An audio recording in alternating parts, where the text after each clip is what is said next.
2 Americans are among the dead in South Korea from what's being called the deadliest crowd crush in decades. The family of Anne Gieske, a nursing student at the University of Kentucky, says she died in the chaos. And Stephen Blessey, a 20-year-old from Georgia, was studying international business abroad. His father tells the New York Times when the U.S. Embassy called to say his son had died, it was like it stabbed like 100 million times simultaneously.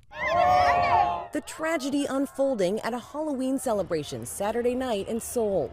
Officials estimate more than 100,000 people packed the streets for the city's first post-COVID restrictions Halloween party, when a massive sea of people jammed into a narrow alley. The revelers were coming by the thousands from each side, down below here, and from both sides up above. And this alley is just 14 feet wide. There was nowhere for anyone to go.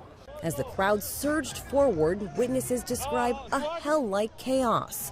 People in costumes crushed, suffocating, and falling like dominoes as party music blared in the background. And then the emergency services arrived, and they were just pulling bodies out and just dumping them on the street.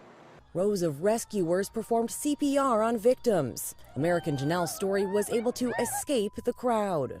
I just saw in front of me this mass of people running and pushing and screaming and like panicking. Authorities say 200 officers were on hand for the event, about 1 officer for every 500 people in attendance. South Korea's interior minister acknowledges officials did not anticipate such a large crowd and said a considerable amount of police officers had been sent elsewhere to another part of the city where unrelated protests were planned. Elizabeth Schulze, ABC News, Washington.